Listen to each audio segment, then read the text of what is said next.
आज हम यजुर्वेद के 37वें अध्याय की पहले मंत्र के ऊपर महर्षि दयानंद कृत जो भाष्य है उसके ऊपर विचार करेंगे। मंत्र है देवस्य त्वा सवितुः प्रसवे अश्विनोर्बाहुभ्याम पूष्णो हस्ताभ्याम आददे नारीरसी। इस मंत्र की भूमिका में लिखा है कि मनुष्यों को क्या करना चाहिए, मनुष्यों के लिए क्या कर्तव्य है, ये इस मंत्र के अंदर बताया है। और वेद के इस आदेश के अनुकूल मनुष्य यदि इस कर्तव्य का पालन करेंगे तो उनकी उन्नति होगी, आत्मा का ज्ञान बढ़ेगा, लक्ष्य की ओर बढ़ेंगे। तो मनुष्य का क्या कर्तव्य है, इस मंत्र के भावार्थ में देखेंगे। हे मनुष्यों, तुम लोग उत्तम विद्वानों को प्राप्त होके, विद्वानों के साथ विशेषण लिखा है उत्तम, उत्तम विद्वानों को प्राप्त होके उनसे विद्या शिक्षा ग्रहण कर इस सृष्टि में नायक हो। वेदों को पढ़ने की दो प्रकार की रीतियां बताई गई है।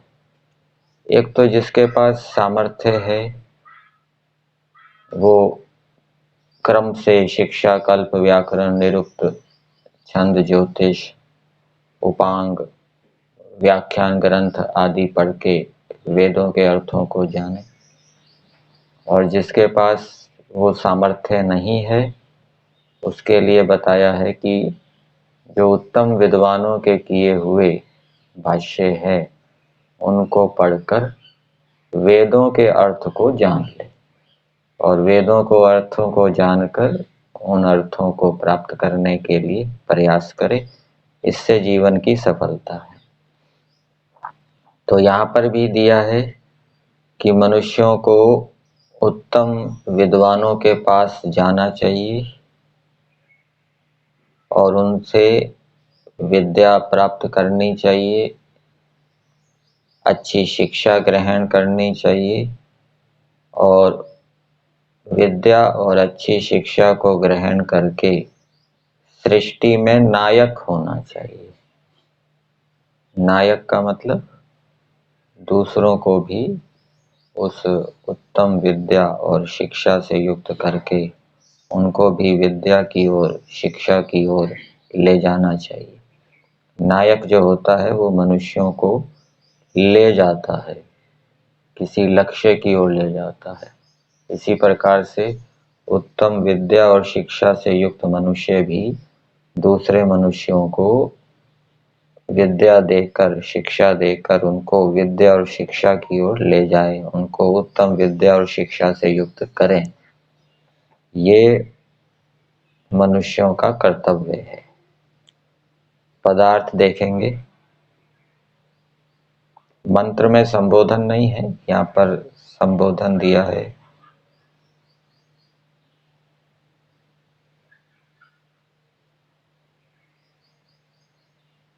अन्वय संस्कृत भाग में नहीं दिया, यहाँ पे हिंदी भाग में पदार्थ दिया है, अन्वय नहीं दिया है संस्कृत भाग में। तो विद्वान को संबोधित करते हुए कहा जा रहा है कि हे विद्वान, जिस कारण आप नारी, नायक हैं। ये नारी शब्द है,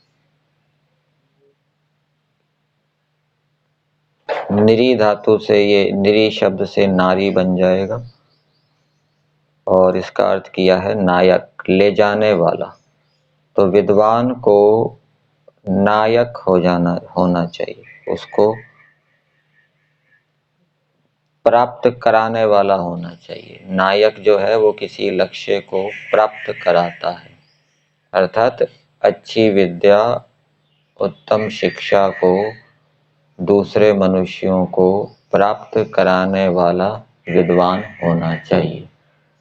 ठीक है ना। उसने विद्या प्राप्त कर ली, अच्छी शिक्षा प्राप्त कर ली, फिर वो दूसरों को भी प्राप्त कराए, इस प्रकार से वो नायक बने।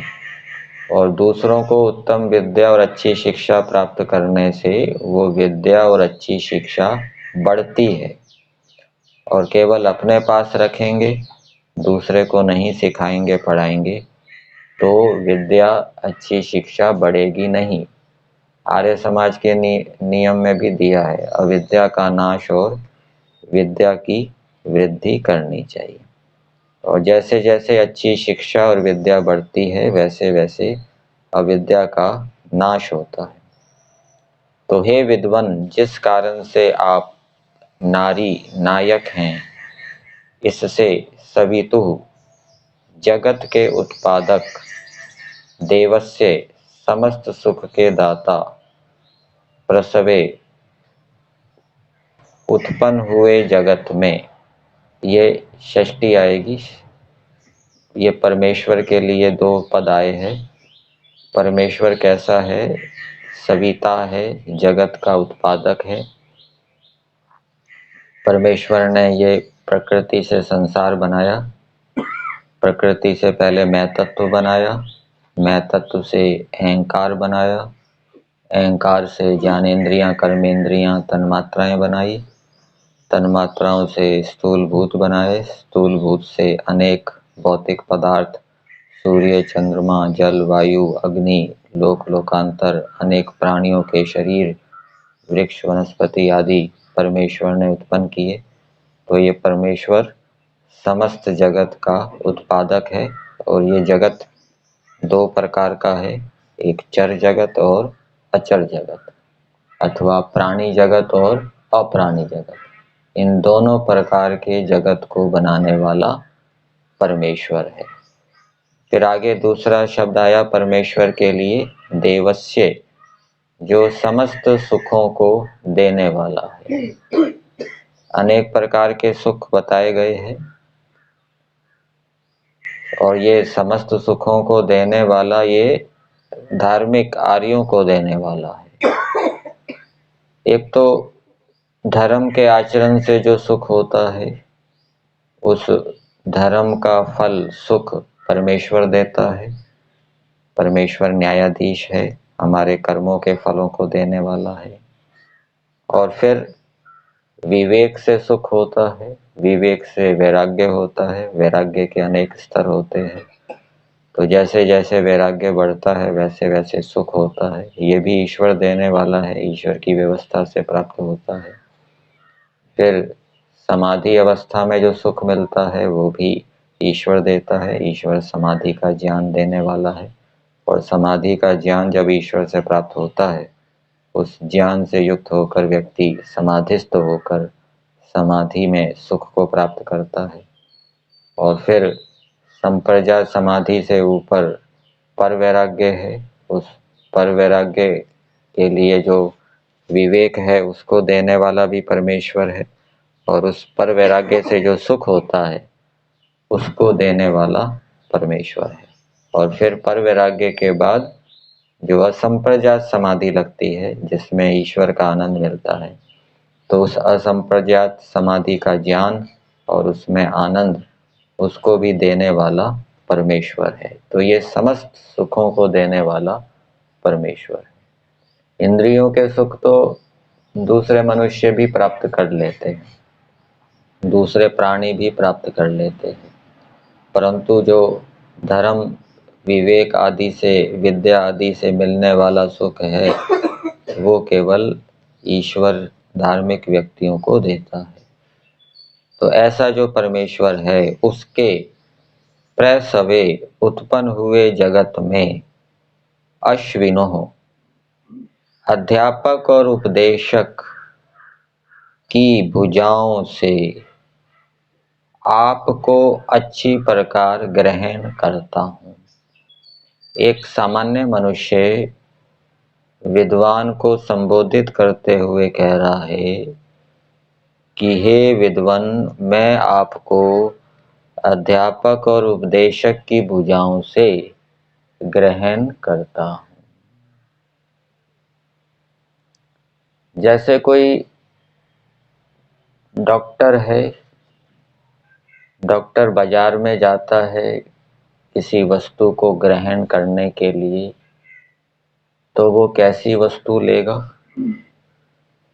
उसकी भुजाएं, उसकी बुद्धि कैसी होगी? वो ऐसी वस्तु को ग्रहण करेगा जो उसके लिए हितकारी हो, पुष्टिकारक हो और दूसरों का भी हित करने वाली हो। ऐसी वस्तु का वो ग्रहण करेगा। लेकिन जो डॉक्टर नहीं है, कोई मूर्ख है, पापी है, अधर्मी है, विषयी है, वो बाजार में जाकर कैसी वस्तु का सेवन करेगा, कैसी वस्तु को ग्रहण करेगा? जो उसको विषय सुख दे, जो उसको सुख देने वाली हो, और ऐसी वस्तु उसकी हानि करेगी, दूसरों का भी हानि करेगी। तो इस उदाहरण से यहाँ पर भी समझना चाहिए कि मनुष्य विद्वानों के पास जाएं और विद्वानों के पास जाकर अध्यापक और उपदेशक की भुजाओं से उसको ग्रहण करें, उसको स्वीकार करें। अर्थात भुजाओं का अर्थ यहाँ पे किया है बल और पराक्रम से। अर्थात सामान्य मनुष्य विद्वानों के पास जाकर अध्यापक के बल को प्राप्त करें, अर्थात अध्यापक बने। विद्वान लोग विद्वानों के पास जाकर उपदेशक के बल और पराक्रम को प्राप्त करें, अर्थात उपदेशक बने। अध्यापक का बल क्या है? अध्यापक का बल किसको कहते हैं? अध्यापक किसको कहते हैं? पढ़ाने वाले को। पढ़ाने वाले का क्या लक्षण होना चाहिए? जो पढ़ाने वाले का लक्षण है वो पढ़ाने वाले का बल है। और पढ़ाने वाले के लक्षण अर्थात पंडित के लक्षण विदुर नीति के अंदर बताए गए हैं, व्यवहार भानु में भी प्रारंभ में दिए हैं। आत्मज्ञानम समारंभस तितिक्षा धर्म नित्यता यमर्था नापकर्षन्ति स वै पंडित उच्यते। जिसको संसार का कोई भी विषय आकर्षित ना कर सके। निषेवते प्रशस्तानि निंदितानि न सेवते अनास्तिका श्रद्धा दान एतत् पंडित लक्षणम। तो जो हमेशा अच्छे कार्यों का सेवन करता है, वेद विद्या और धर्म आचरण में जो श्रद्धा से युक्त है, वो पंडित है। तो ये पढ़ाने वाले का बल है कि वो विषयों से आकर्षित ना हो। ये पढ़ाने वाले का बल है कि उसकी वेद में, ईश्वर में, धर्म में श्रद्धा हो। ये पढ़ाने वाले का बल है कि वो ऊहावान हो, कठिन से कठिन विषय को ऊहा से, दृष्टांत से अच्छी प्रकार से समझा सके पाठक को। ये पढ़ाने वाले का बल है कि वो पाठक को, विद्यार्थी को शीघ्रता से शास्त्रों को पढ़ा दे। तो विद्वानों के पास जाकर मनुष्य अध्यापक की पढ़ाने की योग्यता प्राप्त करे और पढ़ाने की योग्यता प्राप्त करके वे फिर वो पराक्रम दिखाए, अनेक विद्यार्थियों को वो विद्वान बनाए, अच्छी विद्या और उत्तम शिक्षा से युक्त करे।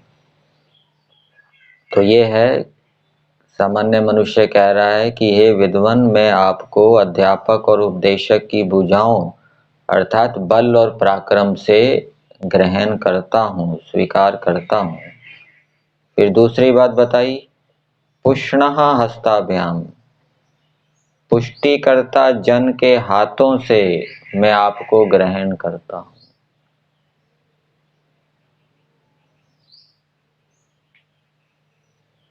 पहलवान के हाथ में कोई बालक चला गया, पहलवान के हाथ में कोई बालक चला गया तो वो बालक को क्या बना देगा? पहलवान बना देगा। विद्वानों के हाथ में कोई बालक चला गया तो विद्वान उसको क्या बना देंगे? विद्वान बना देंगे। तो यहाँ कहा है पुष्टिकर्ता जन, पुष्टिकर्ता जन के हाथ से आपको स्वीकार करता हूँ। अर्थात आपसे मैं ज्ञान विज्ञान प्राप्त करके पुष्ट होता हूँ और दूसरों को भी पुष्टि प्रदान करता हूँ। तो ये मंत्र में मनुष्यों के लिए उपदेश है, आज्ञा है वेद की, ईश्वर की, कि मनुष्य मूर्ख ना रहें, विद्वानों के पास जाएं, अच्छी शिक्षा और विद्या को प्राप्त करें। क्योंकि विद्या की प्राप्ति नहीं होगी तो संसार के अंदर स्थायी सुख की प्राप्ति नहीं होगी। विषयों का सुख प्राप्त हो जाएगा बिना विद्या के, विषयों का सुख तो दूसरे पशु पक्षी भी प्राप्त करते हैं। तो फिर मनुष्य और पशु पक्षियों में अंतर क्या हुआ? तो मनुष्य और पशु पक्षियों में अंतर यही है कि मनुष्यों के पास विद्या होती है और विद्या से ही मनुष्य संसार के अंदर स्थायी सुख को प्राप्त करते हैं और उसके बाद संसार से छूटकर मोक्ष के आनंद को प्राप्त करते हैं। व्यवहार भानु के अंदर दिया है, न विद्या विना सौख्यम नराणाम जायते ध्रुवम अतो धर्मार्थ मोक्षेभ्यो विद्याभ्यासम समाचरेत। तो विद्या को प्राप्त करें और विद्या के साथ साथ विद्या भी कब आएगी? जब आचरण अच्छा होगा। आचरण अच्छा नहीं होगा तो विद्या की प्राप्ति नहीं होगी, केवल शाब्दिक ज्ञान रहेगा। शाब्दिक ज्ञान हमें स्थायी सुख प्रदान नहीं करेगा। और स्वयं अच्छी अच्छी विद्याओं को प्राप्त करके अच्छे अच्छे आचरणों से युक्त होकर, अच्छे अच्छे गुण कर्म स्वभावों से युक्त होकर दूसरों को भी कराएं और विद्वानों के पास जाकर स्वयं पुष्ट होकर शरीर आत्मा मन बुद्धि की पुष्टि करके दूसरे मनुष्यों की भी शरीर आत्मा मन बुद्धि की पुष्टि करें। तो ये वेद का संदेश है। तो इस प्रकार करने से मनुष्य शीघ्रता से अपने लक्ष्य को प्राप्त करेगा, विवेक वैराग्य को प्राप्त करेगा और आनंद से युक्त होगा।